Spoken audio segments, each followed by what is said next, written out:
오늘은 어떤 이야기를 스페셜하게 해볼까요?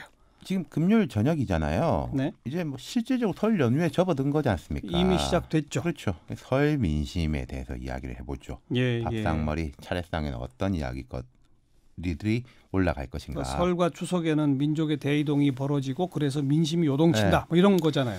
제가 지난 추석에도 똑같이 말씀드린 것 같은데요. 과거보다 설 추석 민심 영향력이 줄어들었어요. 약해지긴 분명합니다. 했어요. 예. 그리고 이제 좀 복합적인 게 과거에는 고향 민심, 특히 영호남의 민심이 북상한다, 수도권으로 이전된다 이렇게들 분석을 많이 했어요. 예. 근데 요즘은 복합적이에요. 수도권 민심이 지역으로 전파되기도 하고 또 세대 간 단절 현상이 심해지면서 상호작용도 줄어들었고요. 예. 그래도 명절은 명절이고 긴 연휴입니다. 그러니까 연휴 동안에 사람들이 뜨거운 이슈에 대해 가지고 가족이나 친구들과 이야기를 나누면서 혹은 한번 곰곰이 생각해보자 이러면서 생각과 판단을 정리하는 계기는 된다는 거죠. 그렇죠. 예. 일단 뭐가 제일 먼저 화제에 오를까요? 방금 안희정 전 지사 이야기 나왔지만은 김경수, 안희정 두 사람 법정 구속일 겁니다. 참 공교로워요. 하루 사이로. 그러니까요. 예. 이게 판결의 내용이나 찬반을 떠나가지고 현 정부의 상징적인 인물 두 사람이 설 앞에 하루 사이로 재판정에서 포송줄을 찾지 않습니까? 물론 두 사람이 받고 있는 혐의의 성격이 뭐 너무나 다르고 안 전 지사 같은 경우에는 미투 폭로 이후에 정치를 떠났지만은 공교롭게 이 일정이 겹치면서 예. 같은 인식의 틀에 들어오게 된다는 거죠. 그렇죠. 예. 그리고 이 판결이 다 찬반이 좀 엇갈리는 그런 그렇죠. 거잖아요. 그게 예. 엇갈리니까 이슈로서 가치가 다 높은 거죠. 갑론을박이 벌어지는 그럼요. 거죠. 뭐 맞다 틀리다 의견이 엇갈리면서 물론 이 판결에 대한 판단은 각자의 자유고 어떤 판단이 잘못됐다고 말할 수는 없지만은 논쟁거리로 충분하다는 거죠. 네.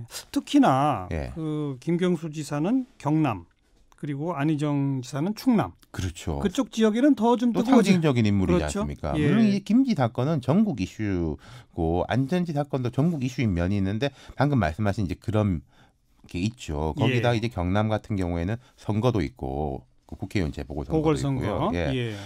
어쨌든 이게 여권에 안 좋은 거예요. 그렇죠. 어찌됐든 간에. 그렇죠. 그러니까 김비 사건은 이제 이런 거가 이야기하기도 되게 좋은 게 자, 김경수 지사에 대해서 보면은 의견이 세 가지 정도 됩니다. 엄하게 벌할 죄를 지었다. 잘 됐다. 무슨 소리냐. 무죄다. 세 번째는 뭐 벌을 할 수는 있는데 현직 지사에 대해 가지고 법정 구속까지 하는 건 과한 거 아니냐. 이런 이제 새 의견이 있죠. 예, 선택지들 세 개가 있는 거죠. 예. 이 이슈는 가지를 뻗어 나가기도 좋아요. 뭐 지난 대선 때 이랬다 저랬다. 온라인 댓글이라는 게 이렇다. 뭐 민주당이 먼저 수사를 강력하게 요청해서 시작된 거더라. 뭐 안이 바뀜 뭐 이런 이야기도 있지 않습니까? 그리고 4월 3일 경남 지역에서 펼쳐지는 재보선에 대한 영향력. 네. 그래서 지금 여야가 강하게 부딪히고 있는 거 그럼요. 아닙니까? 대선 불복이냐 헌법 불복이냐 불복 프레임을 서로 상대 쪽에다 걸고 있는 거죠. 그렇죠. 예. 자, 정치적 영향 어느 쪽으로 갈까요? 그러니까 일단 핵심 지지층이 결집하는 이슈죠. 여당이 법원을 강하게 비판한 것도 그런 맥락이라고 봐야 되고 야당도 그럴 건데 근데 이런 건 있어요. 바른미래당 핵심 지지층이 바른미래당으로 결집할 것인가? 제가 생각할 땐 자유한국당의 구심력이 더 커지는 효과를 낳을 겁니다. 양쪽으로? 예, 이건 자유한국당이 뭘 잘해서라기보다는요. 1야당이니까. 그렇죠. 대표니까, 대표 선수니까 야권에. 네. 그런 것이고 특히 바른미래당 같은 경우에는 지금 잠재적 대선 주자들 뭐 안철수, 유승민 두 사람이 거의 활동을 안 하고 있잖아요. 그렇죠. 그러니까 야당 지지층 나아가서 보수 더 넓혀보면은 비민주당 지지층이 한국당으로 쏠림 효과를 낳을 거다. 예. 그럼 양쪽 지지층이 결집하니까 그럼 이 사건의 영향력은 중립적이냐? 그렇지 않을 겁니다. 앞으로 각 정치 세력이 이 사안을 어떻게 다루냐에 따라 달려 있겠지만은 여당에 분명히 안 좋아요. 분명히 안 좋죠. 네, 그리고 예. 서영교, 손혜원 의원 파동에 곧바로 이런 일이 벌어졌지 않습니까? 그렇죠. 안 좋은 흐름이 이어진다는 거죠. 그러니까 무슨 소재가 다 여권 내에서 벌어진 악재들이니까. 그럼요. 예. 네. 그다음 이 한국당 전당대회 이야기도 좀 나오겠죠? 특히 영남권하고 보수층에는 꽤 많이 나올 겁니다. 당 지지율도 뛰고 황교안이라는 새 인물도 나왔으니까 흥미를 끌 요소들이 있죠. 그 홍준표 전 대표가 대표될 때 전당대회 있지 않습니까? 예. 근데 정말 이른바 노잼 노관심이었거든요. 예. 근데 요새는 좋아하는 사람이건 싫어하는 사람이건 간에 한국당 이야기를 꽤 많이 해요. 예. 뭐 누가 어떻더라 저떻더라 예. 이런 식으로. 예. 그리고 한국당 지지층 입장에서는요. 한국당 와 요새 잘한다 이렇게 이야기한 건 할 건 제가 볼 때 별로 없어 보이는데 한국당 입장에서 여당 욕할 건 많거든요. 많죠. 네, 그러니까 전당대회가 관심 주제가 된다는 거죠. 또 그런 걸 노리고 황교안, 홍준표, 오세훈 다 설 전에 출마 선언한 거 그럼요. 아닙니까? 예. 자, 문재인 대통령에 대한 얘기도 나오겠죠? 제가 문 대통령에 대해서 몇 번 말씀드렸지만은 지난 연말에 되게 안 좋았던 흐름이 연초에는 끊겼어요. 대통령이 경제 이슈에 집중하고 정치적 메시지를 덜 내면서 좀 좋은 흐름으로 바뀌었어요. 예. 예를 들어서 예타 면제 같은 것은 분명히 찬반이 있는 이슈입니다만은 어쨌든 정부가 경제에 집중하는구나 하는 인식은 심어주기 충분하거든요. 예. 이게 찬성하는 쪽이건 반대하는 쪽이건. 그리고 어제 광주형 일자리 타결도 상당히 긍정적으로 큰 뉴스고. 그렇죠. 그런데 앞서 짚어본 여당의 안 좋은 흐름에 묻히는 감이 있어요. 그렇죠. 네. 묻히죠. 예. 그리고 이제 3년 차기 때문에 자연스러운 지지율 하락도 있기 때문에 작년 설하고는 좀 대통령에 대한 평가가 다를 거예요. 네. 그리고 또 하나 짚어볼 것이 영호남의 차별화.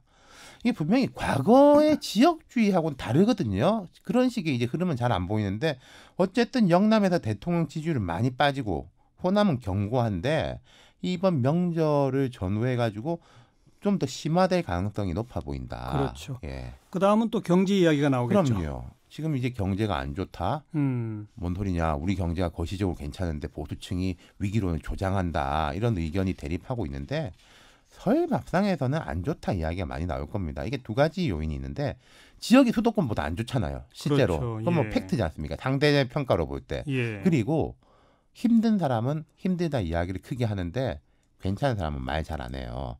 나 요새 경제 형편 좋아라는 얘기 잘 안 하죠. 그렇죠. 나 뭐 주식을 살짝 사놓은 게 있는데 뛰었다 이런 이야기 잘 안 하거든요. 맞아요. 떨어지면 하고. 예, 예. 정부 입장에서 이제 긍정적인 거는 수도권 집값 상승세가 꺾인 거. 이건 이제 되게 긍정적이죠. 그렇죠. 집값 이야기 뭐 전세 어떡하냐 이사하냐 이런 이야기 자연스럽게 나오지 않습니까? 집값까지 오르고 있었으면 정말 더 아유, 정말로 안 좋았죠. 예비 타당성 면제 이런 얘기도 나오겠죠. 그러니까 예타 뭐 수익 편익 이런 복잡한 이야기는 아니겠지만 우리 지역에 뭐 된다 이런 이야기는 꽤 나올 거예요. 이것도 흥미로운 게 사람들이요. 우리 지역에 뭐가 되는 건 꼭 필요한 거라고 이야기하고 다른 지역에 뭐 된 거는 저거 헛돈 쓰는 거다.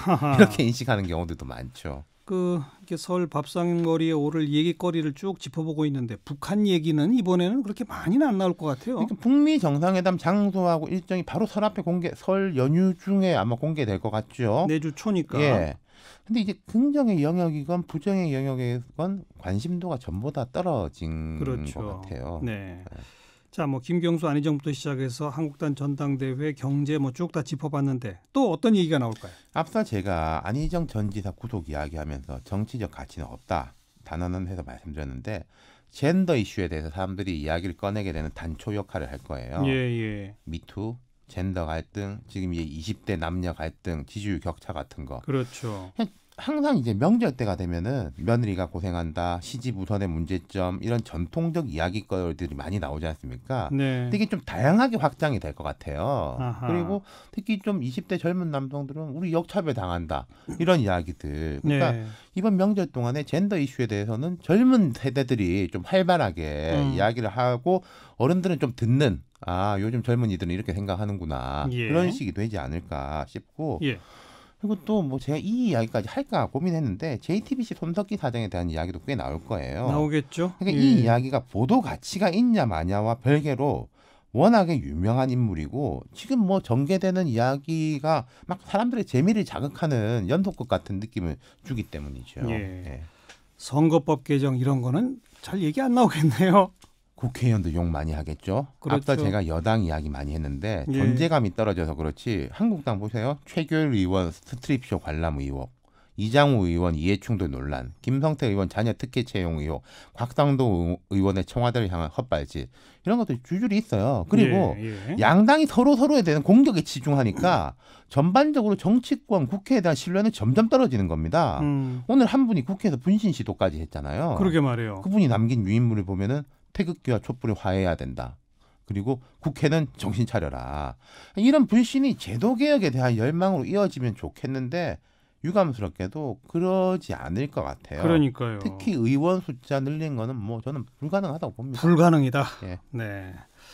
설 민심 어떤 이야기거리들이 화제에 좀 오를지 전반적으로 짚어봤는데 다 뭉뚱그려 보면 이번 설은 여권의 분리. 그런 경향이 보이죠. 현재로서는 예. 그러네요. 네. 윤태곤 실장 수고하셨어요. 감사합니다.